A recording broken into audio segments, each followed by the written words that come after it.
नमस्कार, बहुत बहुत स्वागत आपका आनंद टीवी पर। मैं हूं आपके साथ पारुल। आज बात करेंगे दफ्तर का कद बनाम सियासी कद। उत्तर प्रदेश में अब दफ्तर की सियासत शुरू हो गई है। जी हाँ, दरअसल उत्तर प्रदेश विधानमंडल और विधान परिषद भवन में कांग्रेस और बहुजन समाज पार्टी को जो दफ्तर आवंटित किए गए थे उन्हें सरकार ने वापस ले लिया है और इसके लिए यूपी विधानसभा सदस्य नियमावली 1987 की धारा 157(2) का हवाला दिया गया है। इस नियमावली में कहा गया है कि ऐसे दल जिनकी सदस्य संख्या 25 या उससे अधिक है उन्हें विधानसभा अध्यक्ष की अनुशंसा पर कक्ष, चपरासी, टेलीफोन आदि सुविधाएं दी जा सकती हैं, लेकिन जिनकी संख्या से कम है उन्हें किसी प्रकार की कोई सुविधा प्राप्त करने का अधिकार नहीं है। लिहाजा कांग्रेस और बहुजन समाज पार्टी से बड़े कक्ष और बड़े दफ्तर छीन लिए गए हैं, क्योंकि विधानसभा में उनके सदस्यों की संख्या बहुत ही कम है। ये नियम 36 साल पहले 1957 में बनाया गया था। तब से लेकर अब तक कांग्रेस की संख्या कभी कम तो कभी ज्यादा रही है, लेकिन उससे कभी दफ्तर नहीं छीना गया। ये पहली बार है जब प्रदेश के सबसे बड़े राज्य की विधानसभा और विधान परिषद में कांग्रेस को छोटा ऑफिस दिया गया है, जबकि समाजवादी पार्टी को संख्या बल के कारण अधिक बड़ा ऑफिस आवंटित कर दिया गया है। कहने को ये नियमानुसार किया गया मामूली परिवर्तन है, लेकिन इसका संदेश स्पष्ट है कि जिसका जितना कद उसकी उतनी जगह। 2024 के लोकसभा चुनाव से पहले ये कदम उत्तर प्रदेश में कांग्रेस को उसकी हैसियत दिखाने के लिए उठाया गया कदम प्रतीत होता है। इस कदम के क्या सियासी मायने हैं, आज ये जानने की कोशिश करेंगे। पहले कुछ प्रतिक्रियाओं पर गौर डाल फरमाते हैं। विभिन्न जो राजनीतिक दल हैं उनको जो कार्यालय आवंटित किए जाते हैं वो उनकी जो विधायकों की संख्या होती है, जो उनका स्ट्रेंथ होता है, उसी के आधार पर उनको कार्यालय आवंटित किए जाते हैं। जो सत्ता दल होता है उसको सबसे बड़ा कार्यालय आवंटित होता है। उसी के अनुरूप जो अनुपातिक रूप से जो दल जिनकी विधानसभा में जैसी संख्या होती है उसके अनुरूप कार्यालय आवंटित किया जाता है और ये विशुद्ध रूप से माननीय विधानसभा अध्यक्ष का निर्णय होता है और जो संसदीय परंपरा है उसका सभी को सम्मान करना चाहिए। भारतीय जनता पार्टी की बात की जाए तो बहुत बड़े दिल की पार्टी तो है नहीं। इस तरह के पैतरे लगातार आजमाते रहते हैं और कहीं ना कहीं मुझे लगता है चुनाव की भी बौखलाहट है कि जो इस तरह के जो काम भारतीय जनता पार्टी के लोग कर रहे हैं। नहीं तो एक प्रोटोकॉल होता है, लोकतंत्र में हर पार्टी की अपनी एक जगह होती है, तो वो उनकी सोच है, उसके हिसाब से वो लोग काम कर रहे हैं। जब कोई चुनाव होता है तब भारतीय जनता पार्टी जनता के मुख्य मुद्दों से जनता का ध्यान बांटने के लिए अलग अलग प्रकार के नए मुद्दे लेके आती है। भारतीय जनता सरकार अस्पतालों के अंदर दवा का इंतजाम करने के स्थान पर पार्टी कार्यालय बनाने का और करने का काम कर रही है, लेकिन जनता अब सब जान गई है। जनता भारतीय जनता पार्टी के अब किसी बहकावे में आने वाली नहीं है। 2024 में सत्ता में परिवर्तन करने का जनता ने मन बना लिया है। 2024 में केंद्र में इंडिया मोर्चे की सरकार बनेगी। मिलियन मेहमानों से जो हमारे साथ चर्चा में शामिल हो रहे हैं, आगे उन्हीं के साथ सवालों का सिलसिला शुरू करेंगे। तामजीद अहमद प्रवक्ता है कांग्रेस से, हमारे साथ जुड़े हैं। तामजीद साहब बहुत बहुत स्वागत। अश्विनी शाही प्रवक्ता है भारतीय जनता पार्टी से, अश्विनी साहब स्वागत। अशोक तिवारी प्रवक्ता है सपा से, हमारे साथ जुड़े हुए हैं। तिवारी जी आपका भी स्वागत करती हूँ। आलोक कुमार त्रिपाठी जी वरिष्ठ पत्रकार हैं, हमारे साथ जुड़े हुए हैं। थोड़ा इतिहास पर चले जाएं, अगर हम पुरानी चीजों को समझने की कोशिश करें। त्रिपाठी जी क्या बताएंगे आप हमारे दर्शकों को जो 1987 को लेकर हवाला दिया जा रहा है, नियम बताए जा रहे हैं, वो क्या कहते हैं और आज जो परिवर्तन किया गया है किसी राजनीतिक भावना से या फिर आपको लगता है ये सही नहीं हुआ है, क्या समझाएंगे आप इस पूरे मसले को लेकर दर्शकों को हमारे? त्रिपाठी जी।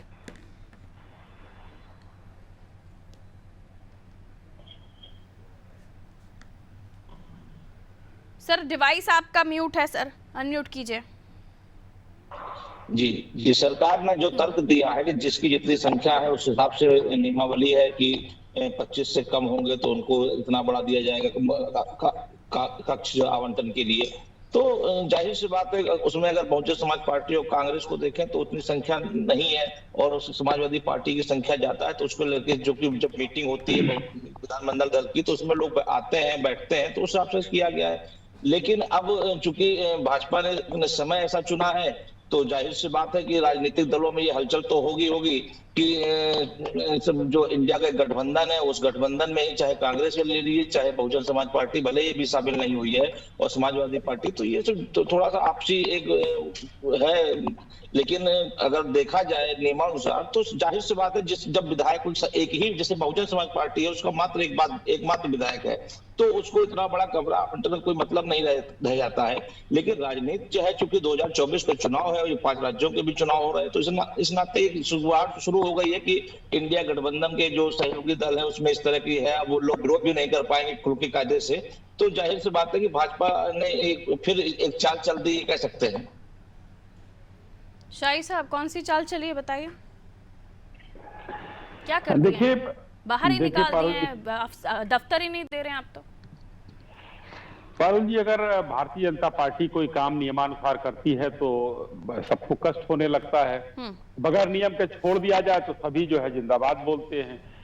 कुछ दिन पहले अभी राज्यसभा में समाजवादी पार्टी के कम सांसद होने के कारण वहां भी उनका दफ्तर छीना था।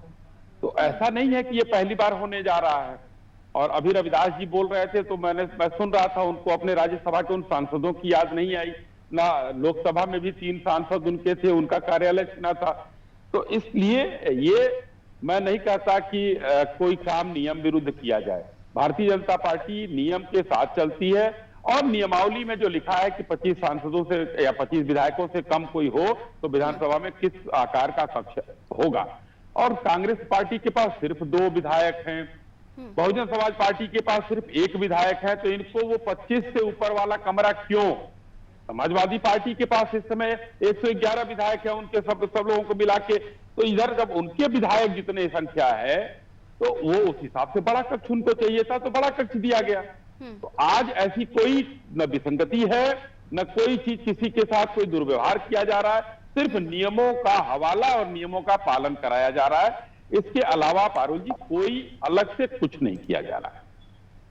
ठीक है, मैं सपा के पास जा रही हूँ। तिवारी जी, जो नियम है उनको तो मानना ही पड़ता है और उनको फॉलो भी करना पड़ता है, लेकिन उसमें अभी आपकी तरफ से, आपकी पार्टी की तरफ से जो बाइट हमारे पास आई है वो शायद आपको अच्छा नहीं लगा। देखिए, सच्चाई ये है, मैं आपके चैनल पर स्पष्ट रूप से कहना चाहूंगा, ये कोई सवाल जो भी है, मतलब दफ्तर की बात है कि ऑफिस जो है नियम का हवाला देते हुए जिस तरह से ऑफिस में परिवर्तन किया गया, तो ठीक है, भारतीय जनता पार्टी नियमों के अनुसार सारे हवाले देती है। लेकिन मैं एक सवाल पूछना चाहता हूँ भारतीय जनता पार्टी के प्रवक्ता से।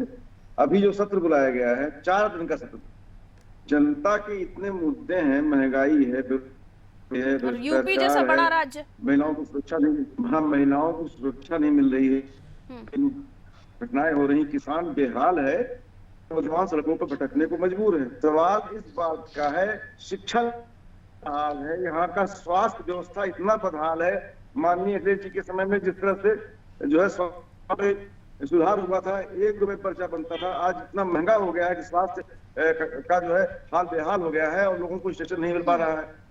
हमारे समय में, शासन काल में एम्बुलेंस बिल्कुल तुरंत आती थी, अब एम्बुलेंस नहीं मिल पा रही है। शिक्षा व्यवस्था इतनी महंगी होती जा रही है, उसका व्यापारीकरण होता जा रहा है, उस पर कोई ध्यान सरकार दे नहीं रही है।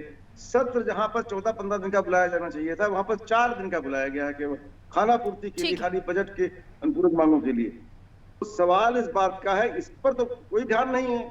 जनता के हाल को बेहाल करते उसको कोई दया नहीं आ रही है। महंगाई आसमान छू रही है, भाजपा को तरस नहीं आ रहा है, भाजपा जनता से बिल्कुल अलग रही, जनता से दूर होती जा रही है, और उसको एक अहंकार है कि हम ये करेंगे, वो करेंगे। क्या हो रहा है ना, अब ये हो रहा है तामजीत जी, ठीक है, कर देंगे आप कार्यालय छोटा, ठीक है सर, लौटूंगी अभी सेकंड राउंड में भी हम आएंगे आपके पास। जनता के हाल पे आप हैं, जनता से ऊपर आप नहीं हैं। ठीक, सवाल इस बात का है, हमारा कहने का मतलब है मूल मुद्दों से, ठीक है तिवारी जी, आ रही हूँ, वापस आ रही हूँ, रुकिए सर, रहती है, लेकिन जनता अब बहकावे आवाज में नहीं आने जा रही है वाली क्या? नहीं। उनको प्लीज जनता देखिए, नहीं तो किसी भी म्यूट तरह से कीजिए। भाजपा के बहकावे में आने वाली नहीं है। 24 में 2024 ठीक है तिवारी जी, आवाज मिल रही है आपको? तिवारी जी, आवाज मिल रही है आपको? ठीक है, लौट रही हूँ आवाज मिल सर। रही है? बार बार बोलने जी, के बाद जी, भी आप नहीं रुक रहे थे, तो मुझे लगा शायद आवाज ही नहीं मिल नहीं रही। नहीं ठीक है। ठीक, लौट रही हूँ सर। हाँ, तामजीत हाँ, इसलिए जी, मैंने दिक्कत ये भी है कि अब तो जो आपकी पार्टी के लिए काम करने वाले लोग हैं, उनके लिए भी ये डिमोटिवेट होने वाली बात हो गई कि साहब कार्यालय ही नहीं बचा। क्या कहेंगे? नहीं, ऐसी कोई बात नहीं है, डिमोटिवेट जैसी कोई बात नहीं। देखिए, हम लोगों को पता है पारुल जी की भारतीय जनता पार्टी का कैरेक्टर क्या है, किस कैरेक्टर से और किस छोटे दिल से लोग राजनीति करते हैं। अब वो नैतिक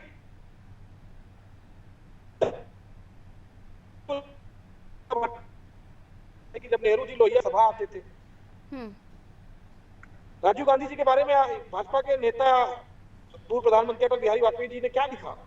उन्होंने लिखा, राजीव गांधी जी ने कभी नहीं कहा। उन्होंने ये लिखा कि राजीव गांधी जी ने मेरे इलाज के लिए मुझे यूनाइटेड नेशंस का उसका बना के भेजा, उसके कन्वेंशन का सदस्य बना के भेजा। तो ये नैतिकता आप इस तरह का अंदाजा मत लगाइए। देखिए, उन कमरों की क्या जरूरत है जहां पे विधानसभा और लोकसभा सदस्य अपनी बात ना रखने पाए। लोकसभा में बिल्कुल पूरी तरीके से तानाशाही की व्यवस्था कर दी गई है कि जो सदस्य, माननीय सदस्य बोलता है, उसको ऑडियो वीडियो, राहुल जी जब बोलते हैं तो उनका वीडियो गायब करके दिखलाया जाता है लोकसभा अध्यक्ष को या भाजपा के सदस्यों को दिखलाया जाता है। तो आप कैसी बातें समझ रही है पारुल जी? ये नैतिकता किस तरह की बातें कर रही है? और इस तरह की चीजें हम लोग डिमोटिवेट नहीं होते। राहुल जी का बंगला छीन लिया गया, राहुल जी के ऊपर फर्जी केस लगा दिया गया, तो क्या हम लोग डिमोटिवेट हो गए क्या?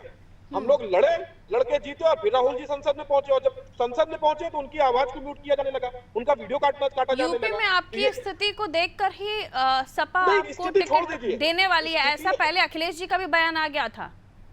अपनी स्थिति को लेकर भी तो कुछ बात कीजिए कि यूपी में ऐसी स्थिति क्यों हो गई है कांग्रेस की कि कार्यालय तक नहीं मिल रहा। तो देखिए, स्थिति क्या है, जनता मतदान करती, जनता ने हमको खारिज कर दिया, हम फिर जनता के मुद्दों को लेकर चुनाव में जाएंगे और जनता के मुद्दों के लिए लड़ाई लड़ेंगे। इसमें कौन सी बात हो गई है? बहुत बार ऐसा हुआ, बीएसपी सरकार में थी 2012 से 1 सीट पे आज आ गई है।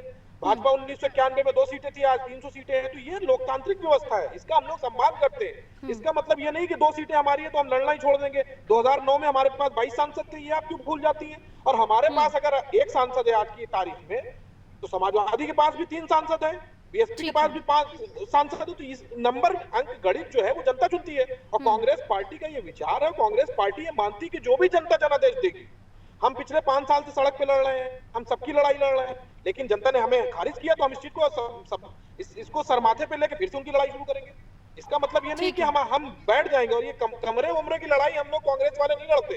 हम लोग को सड़क पे लड़ना पसंद है। कमरा छोटा करें, बड़ा करें, ये उनकी सोच। अच्छा, एक बात और जोड़ देता हूँ पारुल जी, क्योंकि ये नियम का हवाला आप भी दे रही हैं और भाजपा के ये जो प्रवक्ता जी बैठे वो भी हवाला दे रही है। तो ये जरूरत के हिसाब से लोगों को कमरा छोटा बड़ा, घर कितना छोटा कितना बड़ा देगा।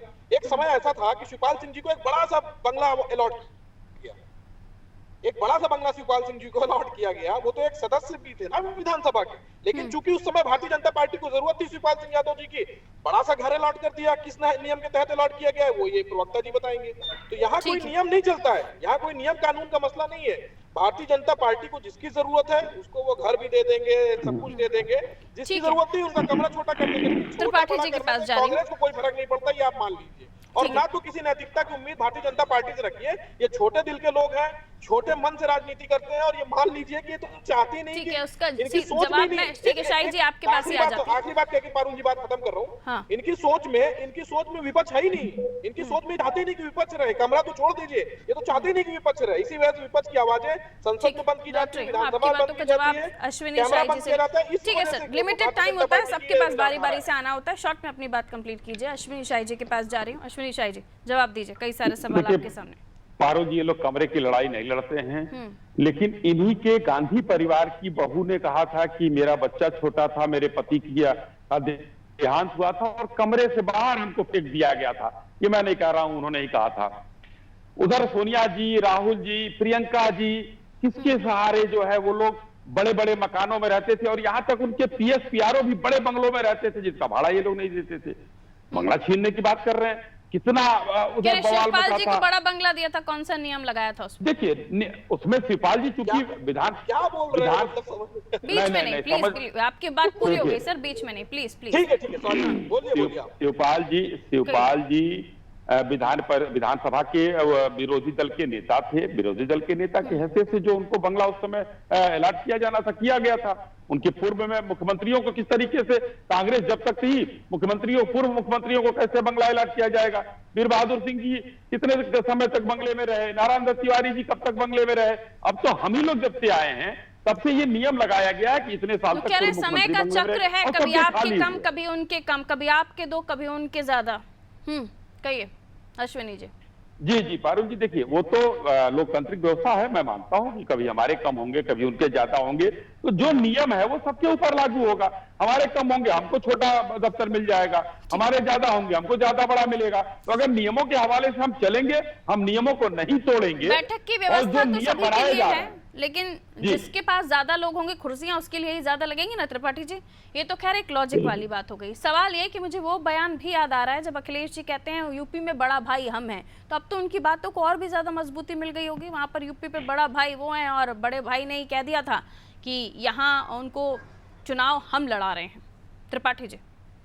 बिल्कुल, देखिए जो अखिलेश जी ने कहा था कि यूपी की जो सीटें होंगी वो हम देंगे, तो उसको भाजपा ने और एक मोहर लगा दी और ये जिस तरह से उनको बढ़ा दिया, वो जाहिर सी बात है अगर दूसरा अगर रूप देखा जाए तो जाहिर सी बात है कि उनके पास विधायकों की संख्या ज्यादा है, उनके बैठने के लिए जगह ज्यादा चाहिए, तो उस नाते दिया गया है। लेकिन अगर राजनीतिक परिदृश्य देखें तो एक थोड़ा सा राजनीति में गर्मी आ गई है और इस सब चीजों को लेकर के अब चाह के भी विरोध भी नहीं हो सकता क्योंकि सहयोगी दल है। लेकिन कहीं ना कहीं अंदर खाने ये नाराजगी तो है ही है कि जो चाहे कांग्रेस हो जो काफी समय से, और अगर ये देखा जाए कि जो कांग्रेस से छोड़ दिया जाए तो अगर भाजपा का ही शासन देखा जाए तो भाजपा सरकार बने हुए काफी लंबा समय बीत गया, उसके बाद अब जाकर के इस दौरान कई बार सत्र चल चुके हैं, तो अब जाकर के उनके कमरों को जो छोटा किया गया और समाजवादी पार्टी के कमरों को बड़ा किया गया, तो ये कहीं ना कहीं थोड़ा बहुत तो राजनीतिक परिदृश्य देखा ही जाएगा। लेकिन समाजवादी पार्टी के जो नेता हैं उनके अंदर खुशी की लहर तो है ही इस बात को लेकर के।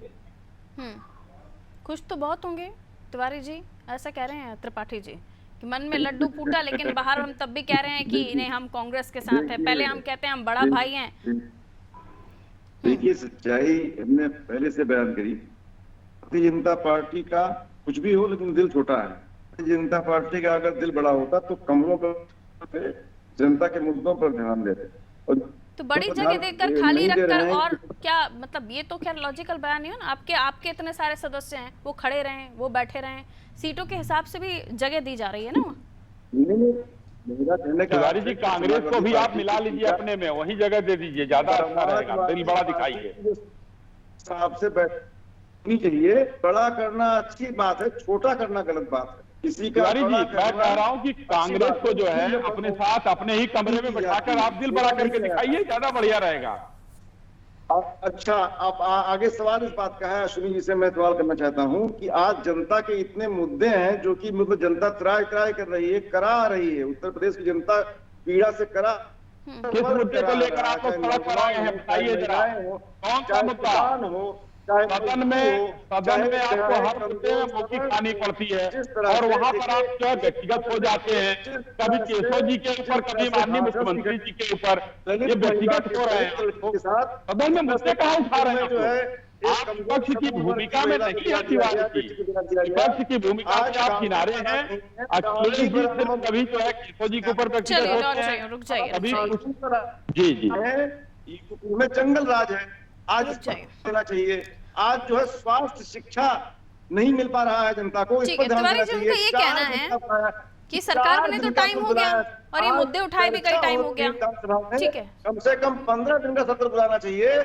आज उसमें कंजूस सत्र, ठीक है, ये आपका सवाल लेकर जा रही हूँ, फिर मेरा सवाल आपसे, रुक जाइए, सवाल के बाद जवाब भी सुनना पड़ेगा ना तिवारी जी। ठीक, आज इनका जो है इनका नहीं है, भाजपा की नियत। रुक जाइए तिवारी जी, प्लीज रुकिए सर, रुकिए सर, प्लीज रुकिए। मैं सवाल आप बढ़ाते जाएंगे तो जवाब कैसे मिलेगा, उसके लिए रुकना पड़ेगा ना। अश्विनी शाही जी, सत्र छोटा सा, इतना बड़ा स्टेट, इतनी सारी समस्याएं, इस पर क्या जवाब है आपके पास? क्यों टाइम कम से कम करते जा रहे हैं आप? देखिए उत्तर प्रदेश में माननीय योगी आदित्यनाथ जी की जो सरकार चल रही है हमेशा लोक कल्याण की नीतियों को लेकर चलती है और हम अपनी चीजों को कर ले जाते हैं। अब विपक्ष को अगर हम समय देते हैं तो विपक्ष जो है व्यक्तिगत चीजों में उलझ जाती है। कभी जो है वो केशव जी के ऊपर व्यक्तिगत आरोप, कभी माननीय मुख्यमंत्री जी के ऊपर व्यक्तिगत आरोप, और हमेशा मुंह की खानी पड़ती है, क्योंकि माननीय मुख्यमंत्री जी अखिलेश जी को सदन में करारा जवाब देते हैं। ये सदन में देखा गया है। अब सदन को ऑर्डर में चलाने के लिए हम लोगों ने नियमावली बनाई है, ऑर्डर में चलाने के लिए, क्योंकि पहले लोग जो है कहां पहुंच जाते थे। एक बार उत्तर प्रदेश की सदन में कितना बवाल हुआ था। तो चूंकि अब सारी चीजों को हम लोग अटैक सही कर रहे पर्सनली हैं। हो रहा है, तो आप विपक्ष को अपनी बात रखने का समय नहीं देंगे? 4 पूरा दिन में समय खत्म मिलता कर है, देंगे? विपक्ष का समय तय होता है पारुल जी, और विपक्ष उतने समय में अपनी व्यवस्था पर्सनल होने में उसको बिता दे या जनता के मुद्दे उठाने में बिता दे, ये विपक्ष के ऊपर निर्भर करता है। और ये हमेशा देखा गया, अब तो लाइव टेलीकास्ट होता है जी।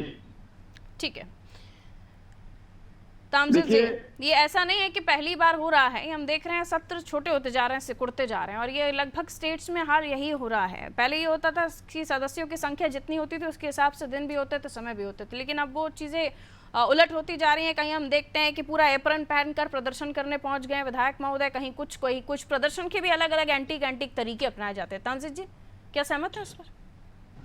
देखिए, लोकतंत्र में तो यही होता रहा है। पहले भी अगर जब हम यूपीए की सरकार थी तो भारतीय जनता पार्टी यही कहती थी ना कि सदन चलाने की जिम्मेदारी सरकार की है।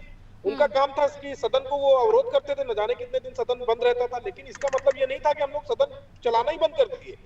और दुर्भाग्य देखिए कि सरकार के लोग जाके सदन को बंद करा रहे हैं। दुर्भाग्य ये कि सरकार के संसद, भारतीय जनता पार्टी के संसद जाके सदन के अंदर किस तरह कार्य करते हैं, जनता उसको देखती है। और फिर किस तरीके का भाषा स्तर, आप समझिए कि सेंट्रल विस्टा में पहले दिन संसद भवन का डिबेट चल रही थी और किस तरह की भाषा बिधुड़ी जी ने इस्तेमाल किया, और भारतीय जनता पार्टी ने उनको इनाम दिया। फिर उसके बाद बाकायदा उनको राजस्थान में बहुत अच्छा प्रभाव दिया गया। तो ये समझिए 30 सेकंड में जवाब दीजिए, उसके बाद तिवारी जी आपके पास आ रही हूँ। अरुण जी देखिए, एक बात समझिए, उसकी जो जांच है वो जांच वहां की कमेटी कर रही है, और उस कमेटी को अपना रिपोर्ट देने का अधिकार है। और जिसको जो लग रहा है, क्योंकि उसके पहले महुआ मोइत्रा ने क्या किया था, ये बताइए, महुआ मोइत्रा ने क्या किया था? हरामी जैसे शब्द का इस्तेमाल उसी संसद में किया था। संजीव भाई, आपने कहा कभी? अभी आपने कहा नहीं कहा। आप क्या कर रहे हैं? आपको जो चीजें है नहीं, आपको जो वहां पर जो देखना है ना, आपको देखना है वहां पर माननीय लोकसभा क्या कर रहे हैं, वो देश की जनता देख रही है, और 5 राज्यों में आपका सफाया होने जा रहा है। देखिए, आप संसदीय समय इजाजत नहीं देता, रुक जाइए, जरिए सरकार चला लीजिए। समय कम है हमारे पास। जब जवाब देती है तो आपको जगह नहीं मिलेगी, ये समझ लीजिए आप। ठीक है तिवारी जी, लोग ज्यादा आ गए तो अपने कार्यालय में जगह दे देंगे क्या कांग्रेस को? अरे सर, एक सेकंड, अश्विनी शाही जी आपकी सफाई होने जा रही है। प्लीज रुक जाइए, समय कम है, एक आंसर मुझे चाहिए। ठीक है तिवारी जी, जगह कम पड़ गई, ज्यादा लोग हो गए तो अपने दफ्तर में जगह दे देंगे क्या? बीजेपी यही बोल रही थी, बड़ा दिल दिखाई, अपने पास बिठाइए। देखिए सवाल, अरुण जी, कांग्रेस किसी दफ्तर और किसी की लड़ाई नहीं लड़ेगी, मैं स्पष्ट कर दूं फिर आपसे, किसी दफ्तर और किसी जगह की जरूरत नहीं। बड़ा दिल दिखा रहे हैं ना वो, सुन तो लीजिए। आज मैं आपके चैनल के माध्यम से कहना चाहता हूं, विधानसभा में ही माननीय अखिलेश यादव जी ने, नेता प्रतिपक्ष ने सवाल उठाया था कि किस तरह से सांड जो है छुट्टा जानवर घूम रहे हैं और माल की क्षति हो रही है, किसान का खेत, किसान बिल्कुल बेहाल हो रहा है। भाई वो त्रिपाठी जी, पहले सड़क से लेकर सदन तक मुद्दे उठते थे, अब सदन में ही बोलना है, जनता के बीच के मुद्दे कुछ नहीं उठाना है, ऐसा भी हो गया है यूपी में। सदन में समय कम दे दिया जा रहा है, जनता के बीच मुद्दे। एक सेकंड सर, चोट खा रहे हैं, लोग जान जा रही है। ठीक है, मेरे सवाल से आप उल्टा ही भाग जाते हैं सर।